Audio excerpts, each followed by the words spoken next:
నిర్వహించారట. అదిగో visuals yeah వస్తున్నాయి. అఖిలపక్ష సమావేశం అఖిలపక్షం చాలా కీలకమైందండి. యా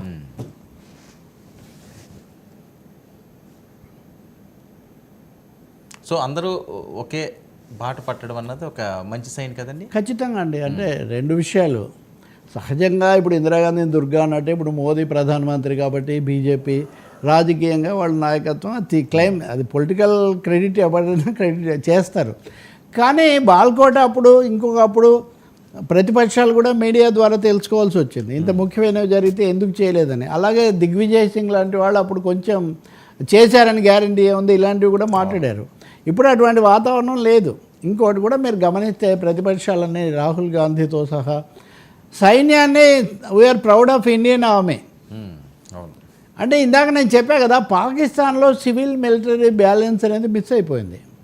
ఈ ఘటన తర్వాత మునీర్ అనేవాడు పూర్తిగా ఇంకా భ్రష్టు పట్టి సైన్యంలోనే ఏం చేస్తారో వాడు ప్రభుత్వం మీద తిరుగుబాటు చేయడం అట్లా ఉంచి సైన్యంలోనే అతని మీద తిరుగుబాటు చేస్తారేమో అనే వాతావరణం వచ్చింది.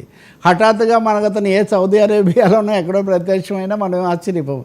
చాలామంది అలాగే చేశారు కదా గతంలో. దానికోసం అనేక ట్రిక్స్ కూడా వాళ్ళు ప్లే చేస్తారు. కానీ భారతదేశంలో మటుకు ఈ సివిల్ మిలిటరీ పొలిటికల్ బ్యాలెన్స్ అనేది రావటం ఈసారి ఒక ముఖ్యమైన అంశం. దాన్ని మోదీ కానివ్వండి లేకపోతే బీజేపీ వర్గాలు ఎంత చెప్పినా కానీ వాళ్ళు కూడా వాస్తవాన్ని గుర్తించి అందరినీ విశ్వాసంలోకి తీసుకోవాలి, అందరికీ దీని మీద ఒక నివేదిక ఇవ్వాలి. కథం తొక్కుతూ పదం పాడితే దేశం దేశం కదిలిందని ఏదో పాట ఉంటుంది. అట్లా దేశం అంతా ఒక తాటి మీద నిలబడిందని మీరు చూస్తే రేవంత్ రెడ్డి కూడా సెలవులు రద్దు చేస్తున్నా అని ప్రకటించారు. ఉదాహరణకు అంటే హైదరాబాద్ ఈజ్ వెరీ ఇంపార్టెంట్ అండి. ఈ డేటాకు సంబంధించి కానీ ఇక్కడ ఉపయోగించే చాలా ఆయుధాలు, వాటి తయారీ, వాటికి సంబంధించిన సాంకేతిక పరిశోధన రీసెర్చ్ హైదరాబాద్లో జరిగింది.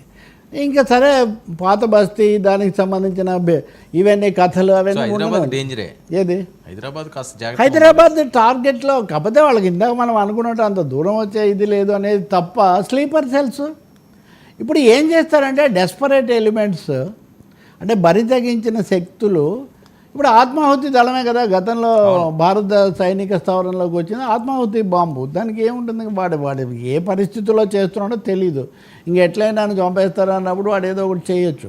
కాబట్టి ఆత్మాహుతి దళాలు ఈ శక్తుల పట్ల స్లీపర్ సెల్స్ పట్ల నిఘా వర్గాలు చాలా అప్రమత్తంగా ఉండాల్సిన అవసరం ఉంది. ఒక విషయం అయితే అందరం ఒప్పుకున్నాం కదా, కొద్దో గొప్ప నిఘా వైఫల్యం కొంత ల్యాబ్స్ కొంత ఉంది అనుకున్నాం. సో ఇది జరిగిన తర్వాత ఇలాంటి శక్తుల పట్ల కూడా ఇదొక రహస్య యుద్ధం, ప్రచ్ఛన్న యుద్ధం. కాబట్టి ఈ యుద్ధం పట్ల కూడా చాలా అప్రమత్తంగా ఉండాల్సిన అవసరం ఉంది. అందుకనే అమిత్ షా చాలా ఎక్కువ సమావేశం. నిన్న ఆయన ముఖ్యమంత్రులతో, లెఫ్టినెంట్ గవర్నర్స్తో, సరిహద్దు రాష్ట్రాల లెఫ్టినెంట్ గవర్నర్స్, ముఖ్యమంత్రులతో సమావేశం జరిపారు. ఆయన బల్లగుద్ది చెప్పింది ఏంటంటే నిఘాలో మీరు ఏమాత్రం తేడా రానివ్వకండి, ఇంకా పటిష్టం చేయండి, అనేక విధాలు పెంచండి. అలాగే సిఐఎస్ఎఫ్ ఇతర పారామిలిటరీ ఫోర్సెస్ ఉంటాయి కదా, వీటన్నిటిని వాళ్ళలో పెట్టండి అని.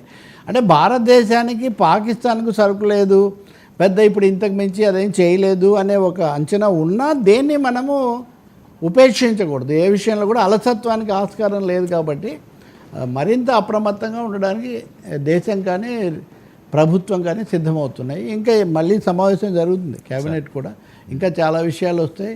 ఇంకోవైపున జయశంకర్ విదేశాంగ మంత్రి వరుసగా వీళ్ళని కలుసుకుంటున్నాడు. అలాగే విక్రమ్ మిశ్రీ విదేశాంగ శాఖకు సంబంధించిన ఆయన, ఇవన్నీ జరుగుతున్నాయి. అన్ని దేశాలు చాలా వరకు భారతదేశం దగ్గర చాలా ఆసక్తిగా ఎలా చేశారు, ఏం జరిగింది, మీ అనుభవాలు ఏంటి, భారతదేశం చేసిన ఈ దాడి, దాని ఫలితాలు, దాని ప్లానింగ్ పట్ల వాళ్ళు చాలా ఇంట్రెస్ట్గా ఈ డీటెయిల్స్ అన్నీ తెలుసుకుంటున్నారు. ఇప్పుడు ప్రపంచం ఇండియాను వింటుంది. ఖచ్చితంగా చెప్పాలంటే ఈ ఘటన తర్వాత ఇండియాను వినడం అనేది జరుగుతుంది. సరే ఇండియాను వింటున్నారు కాబట్టి మళ్ళీ విశ్వగురు సిద్ధాంతాలు తెచ్చే వాళ్ళని పక్కన పెడదాం మనం, ఎందుకంటే ఒక ప్రత్యేకమైన సమయంలో మనం ప్రత్యేకంగా మాట్లాడుకోవాల్సి వస్తుంది. కాబట్టి ఇండియా యొక్క సంయమనము, సుదీర్ఘకాలం పాటు సహనంతో వీటిని తట్టుకోవడం అన్నది ప్రపంచంలో ఇది నమ్మదగిన దేశం, ఇది నమ్మదగిన విశ్వసనీయతను, ప్రతిష్టను పెంచే అనేది చాలా స్పష్టం. సార్ దేశవ్యాప్తంగా వినిపిస్తున్న మరొక పేరు అజిత్ దోవల్. ఆయన